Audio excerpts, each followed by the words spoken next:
안녕하세요 여러분. 아름다운 나라 TV입니다.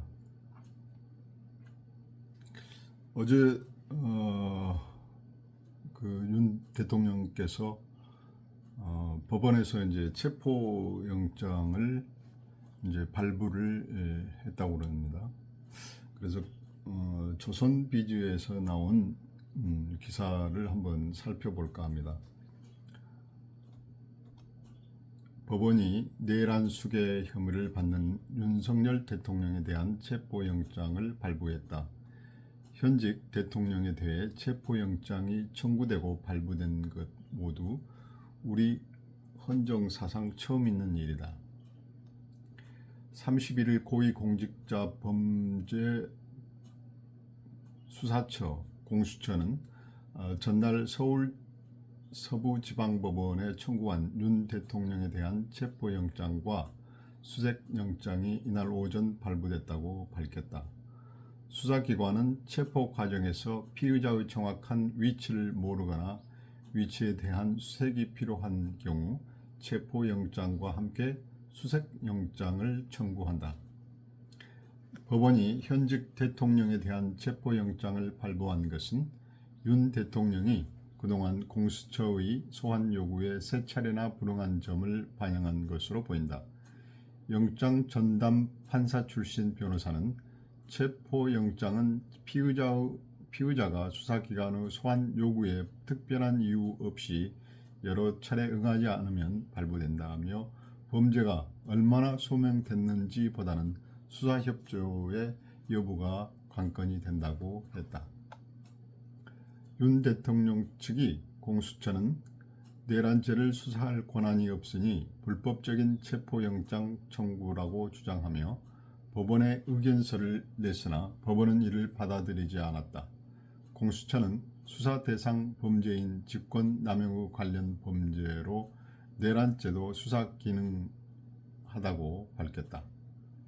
앞서 검찰도 내란죄 수사를 개시할 권한이 없으나 김용현 전 장관의 구속영장을 법원에서 발부받았다. 공수처는 윤 대통령이 집거 중인 것으로 알려진 한남동 대통령 관저로 가서 체포영장 집행을 시도한 것으로 보인다. 공수처가 윤 대통령을 체포하면 48시간 이내에 구속영장 청구 여부를 결정해야 한다.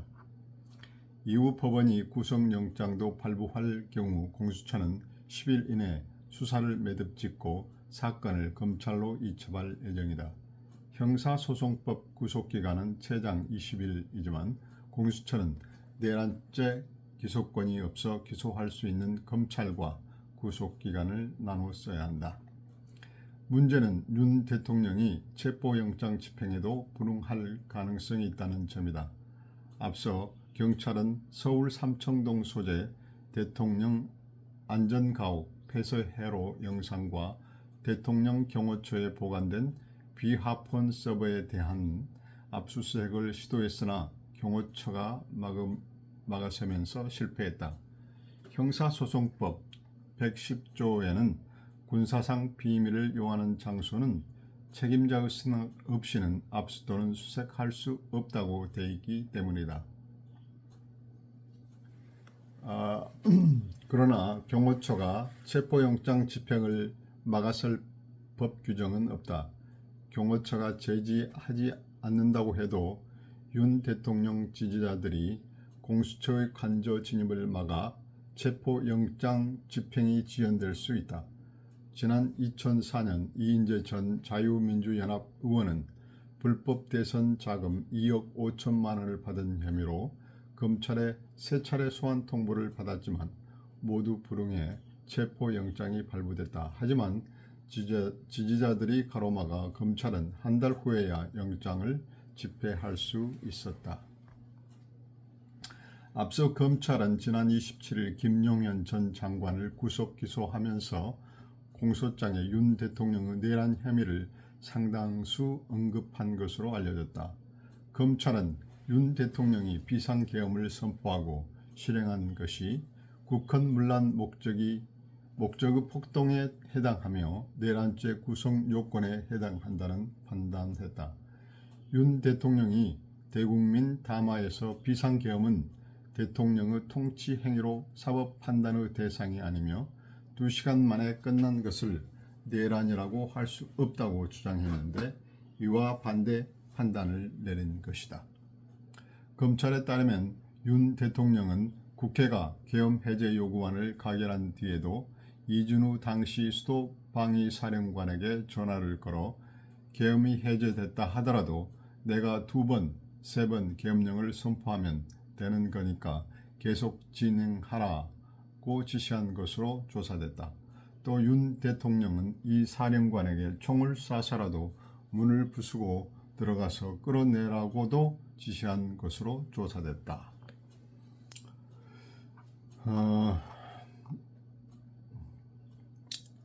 제가 이 기사를 보면서 우리나라의 최고 상위의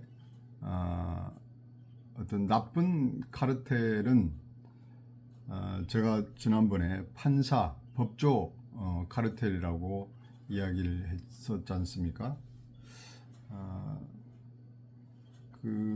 여기에 나와 있는 것처럼 법원이 내란 수괴 혐의를 적시해서 체포영장을 발부했다는 것은 우리나라 법조계 판사들도 이미 작용화됐다라고 볼 수 있겠습니다. 검찰뿐만 아니라 그 판사들까지도 이미 작용화됐다라고 볼 수 있습니다. 뿐만 아니라 행정부 도 그 많은 부분이 작용화됐다라고 할 수 있습니다. 하물며 국정원까지 작용화됐다라고 할 수 있죠. 그래서 현직 대통령에 대해서 이렇게 체포영장이 청구된다는 것은 헌정사상 처음 있는 일이고 제가 상식적으로 생각할 때는 도저히 이해가 안 가는 부분입니다만은 우리나라 현재 상황에서 불가능한 일들이 법적으로 불가능한 일들이 가능한 일들로 지금 진행되고 있다는 것은 우리나라 그 전 지역에 걸쳐서 전 영역에 걸쳐서 이미 작용화가 돼버렸다라는 것을 알 수가 있습니다. 그래서 대통령께서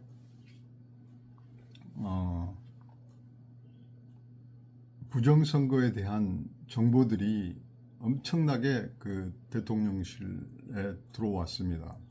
그리고 윤석열 대통령께서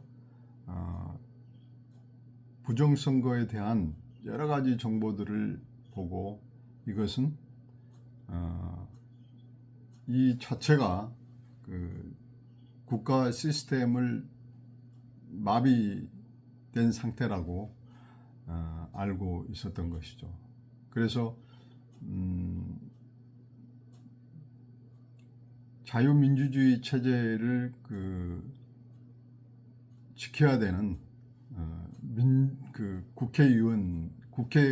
국회라는 기관이 이미 그 국회도 작용화돼 버렸기 때문에 그래서 대통령으로서 할 수 있는 일이 없는 겁니다. 그래서 자유민주주의 체제를 지키기 위한 하나의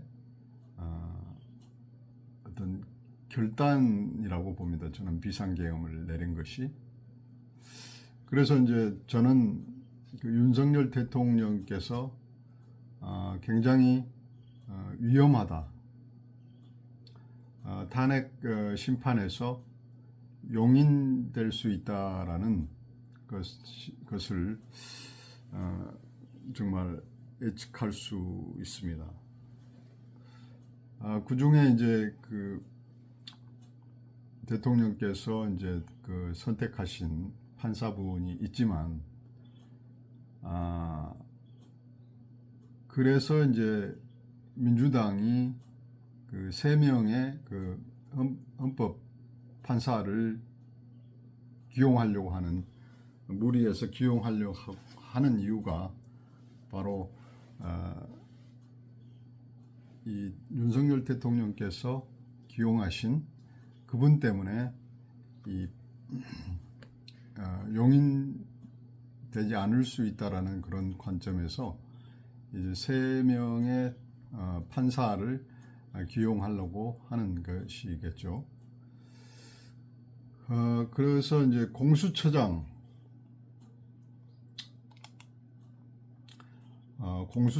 보니까 이제 판사 출신이더라고요.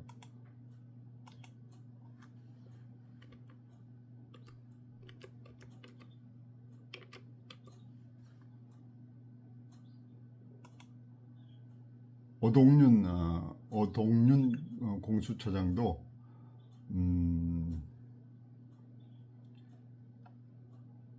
부장판사, 울산지방법원 부장판사였던 것이죠.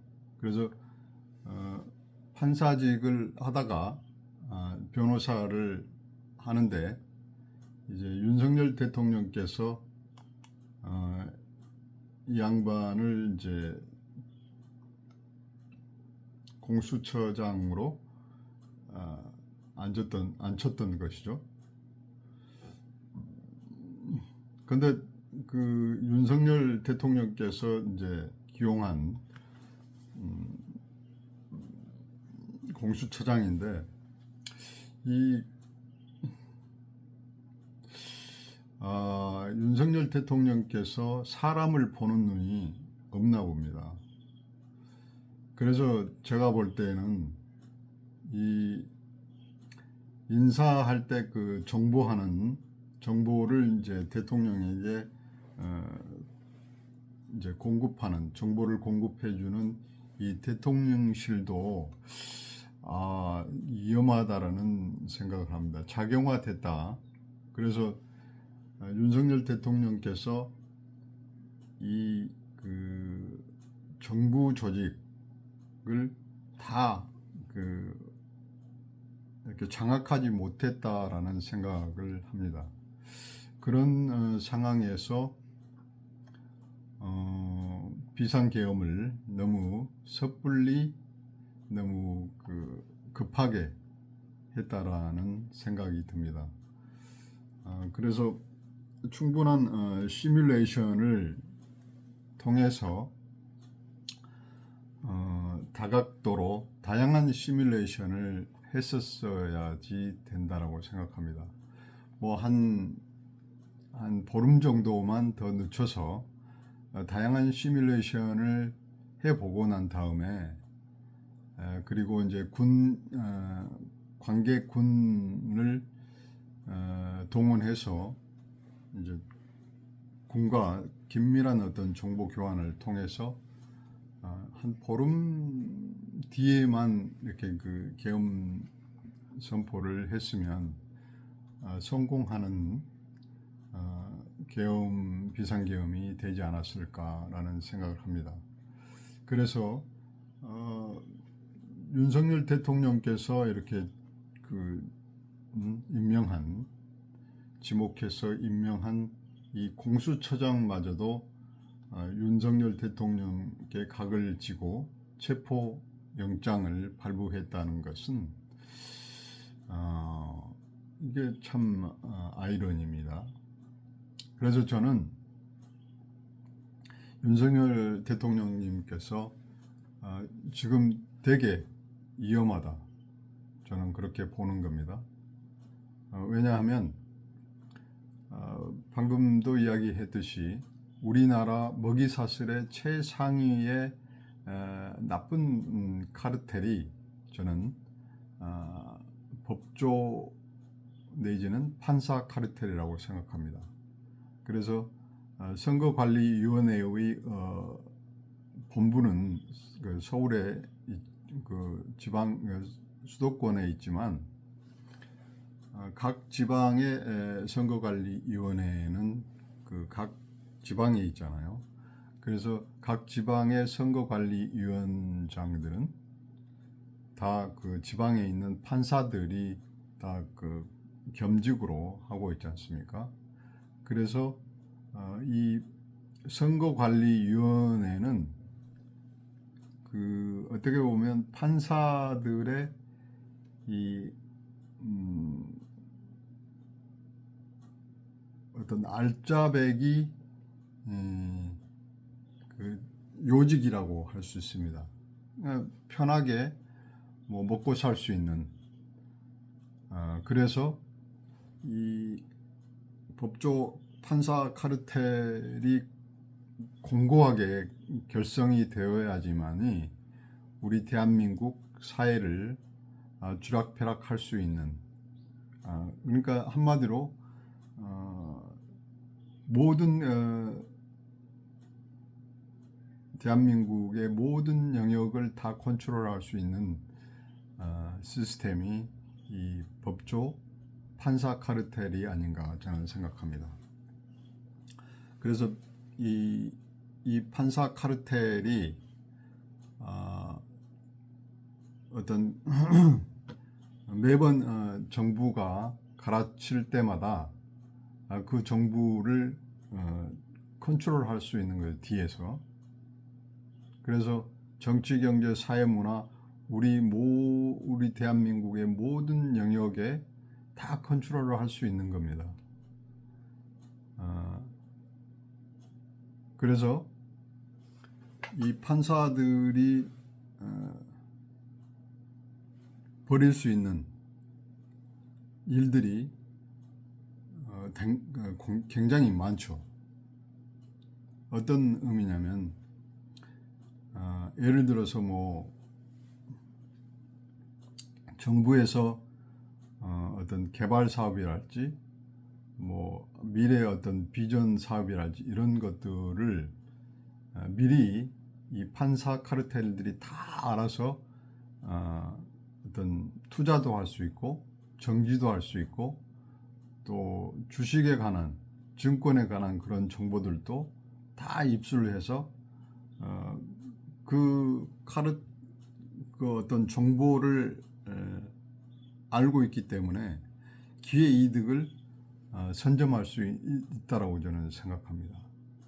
그래서 이 대한민국의 정치, 경제, 사회, 문화의 모든 알짜배기 정보들은 돈이 되는 정보들은 이 판사 카르텔이 쥐고 있다는 것이라고 생각할 수 있겠죠. 저는 그런 생각이 들더라고요. 그래서 이제 윤석열 대통령님께서 검사 시절 이야기했던 거 있지 않습니까?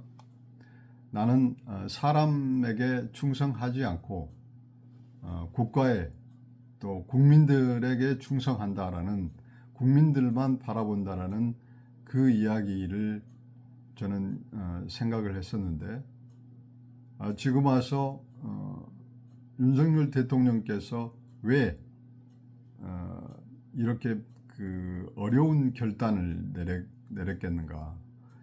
왜 부정선거를 밝히려고 노력했었는가? 그것을 저는 생각해 보았습니다. 왜냐하면 선거가 국민들이 주권이잖아요.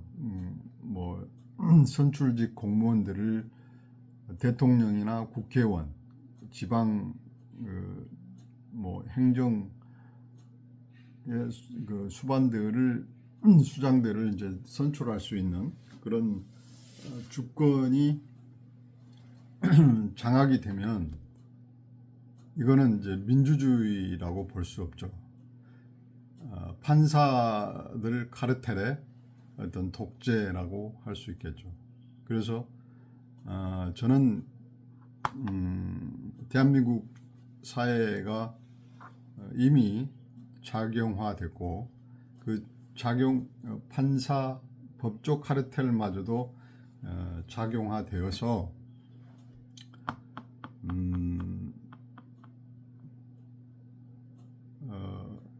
본인들이 헌법기관이라고 주장하면서 감사원, 정보원, 검찰, 판사들의 어떤 그런 판단을 내릴 수 없는 겁니다. 뭐 물론 그 일상시에는 군인들도 이 선거관리위원회를 칠 수가 없는 것입니다. 대통령마저도.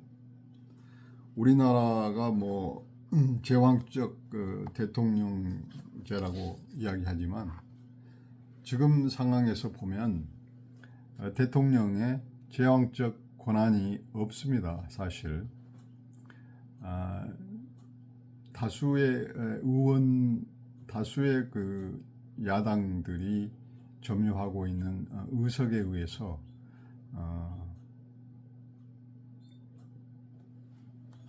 대통령의 권한이 이렇게 정지가 될 수도 있는 것이기 때문에 우리나라는 다수의 행포에 의해서 우리 그 민주주의가 현 상황에서 위협받고 있는 상황입니다. 그래서 저는 우리나라 그 먹이사슬의 최상위 카르텔, 저는 법조 판사 카르텔이라고 생각합니다. 그래서 이제 이 판사들을 건드렸기 때문에 어떤 방법으로든 그 대통령께서 다시 복귀할 수 있는 것을 철저하게 방해할 것이고 어떤 방법으로든 탄핵을 용인할 것이라고 생각합니다. 가능성은 있겠죠. 판사들이 양심 있는 판사들이 나라의 그 운명을 결정하는 의미에서 양심적인 판단을 내리면 가능성이 있겠지만 제가 볼 때는 윤석열 대통령께서는 굉장히 위험한 상황에 놓여 있다라고 저는 생각합니다. 그래서 윤석열 대통령을 이제 배제하고 새로운 대통령을 이제 내세우려고 하겠죠. 자기들이 조장하기 쉬운, 컨트롤하기 쉬운 인물을 또 대선 레이스에 세워서 그들이 또 부정선거를 통해서 선택하면 되는 것이니까요. 그런데 이번에 윤석열 정권이 들어서게 된 이유는 그만큼 윤석열 대통령께서 전폭적인 지지를 받았다고 생각합니다. 부정선거를 잘못 계산한 것이죠. 예를 들어서 200만 표를 조작했으면 되는 건데 이 부정선거 세력들은 이 부정선거 선관위 카르텔이 부정선거를 획책할 때 이제 발각되지 않게 한 100만 표만 조작을 했겠죠. 그래서 이게 판이 뒤집어진 것입니다. 그나마 대한민국의 국군이 윤석열 대통령 때문에 살아난 것입니다. 그래서 윤석열 대통령이 취임하자마자 민주당 또는 그 종북 좌파 세력들은 그때부터 이제 대통령 반대 시위를 계속했었고, 또 국회의원들은 탄핵하며 국정을 마비시키기 위해서 계속 딴지 걸고 발목을 잡았다는 것입니다. 저는 윤석열 대통령께서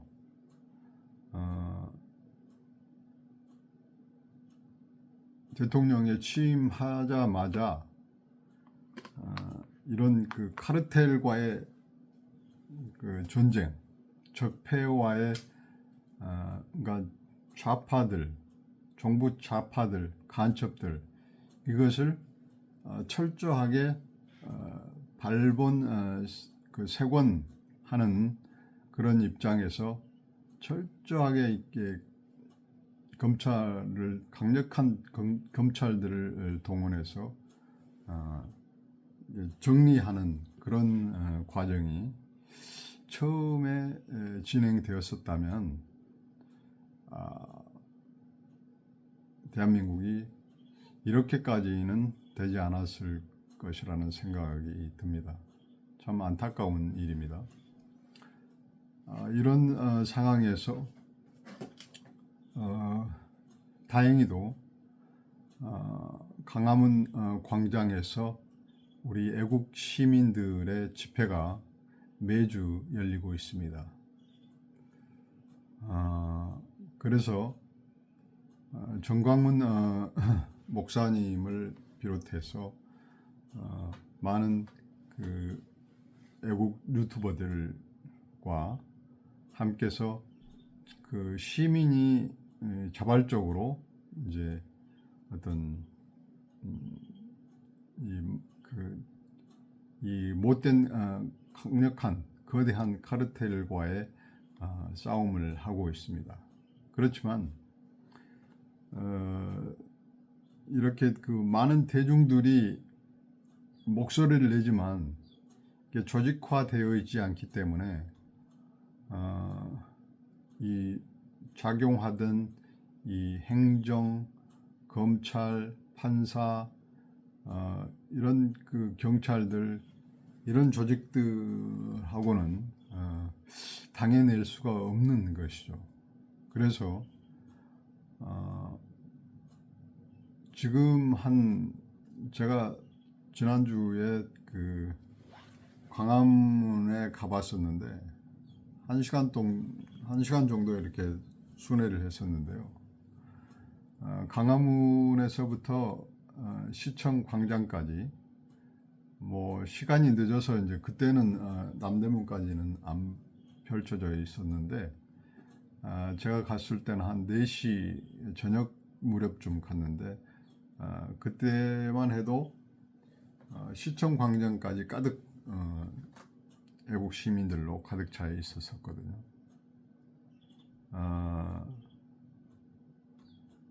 그래서 이거보다 더 많은 애국 시민들이 모여야 됩니다. 이 나쁜 카르텔 중에 이제 하나가 언론 카르텔이죠. 그래서 이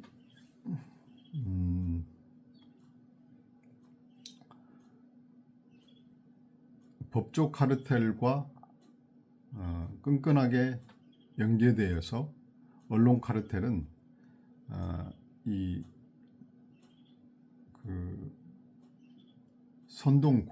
국민을 선동하는 역할을 계속하고 있습니다.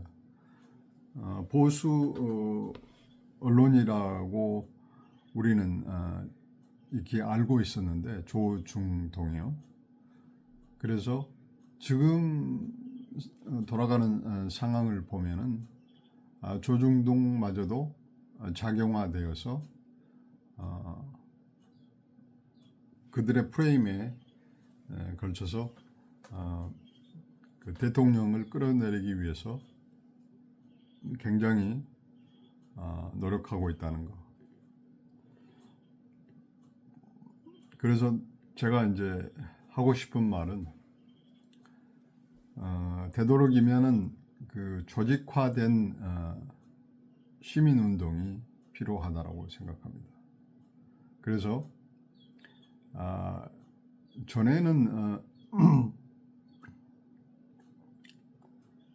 기득권, 그러니까 대통령 산하 모든 기득권들이 보수, 우익의 기득권들이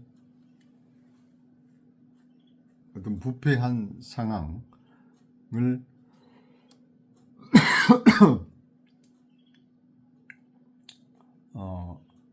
반대하기 위한 일환으로 어떤 데모를 하고 집회를 했었는데 지금은 판이 다릅니다. 오히려 민의를 챙겨야 되는 그 국회가 어떤 독재 권력이 돼가지고, 그리고 그 나쁜 카르텔과 판사, 언론, 행정 이런 나쁜 카르텔들과 연계해서 대통령을 끌어내리려고 하는 입장이지 않습니까? 그래서 전에와는 그 판이 다른 지금 싸움이 되고 있습니다. 전에는 그 대통령에 준하는 그런 권력기관들의 부패 상황, 부조리한 상황에 대항해서 백성들이, 국민들이 그 집회하고 또 데모를 했었다면, 지금은 대통령이 오히려 부정한 카르텔을, 부정한 세력들을 끌어내리려고 대통령께서 반기를 드는 거 아닙니까? 그래서 애국 시민들은 대통령 편이고, 그리고 국회와 나쁜 카르텔이 서로 연관되어서 네트워크를 통해서 부정한 민주주의를, 부정선거를 하는 입장이 되었습니다. 그래서 4.19 의거가 이승만 대통령께서 정권을 연장하기 위해서 부정선거를 했다면, 지금은 대통령의 권한을 가진 분이 민주당의 폭거, 선거관리위원회의 부정선거, 또 판사들의 그 부정한 카르텔, 비밀 결사, 이런 것들을 끌어내리기 위해서 대통령께서 용단을, 비상계엄을 내린 것이죠. 그래서 우리는 4.19 혁명처럼 대통령을 대항해서 4.19 의거를 냈다면, 이번에는 정의로운 대통령을 위해서 우리는 대한민국을 살리기 위해서 애국 시민들이 나서야 되는 시기라고 생각합니다. 정말 대통령께서 위험하고 어려운 시기라고 저는 생각합니다. 여러분, 저의 어떤 그 판단이 틀릴 수도 있지만 제가 느끼는 어떤 공포스러움이 있습니다.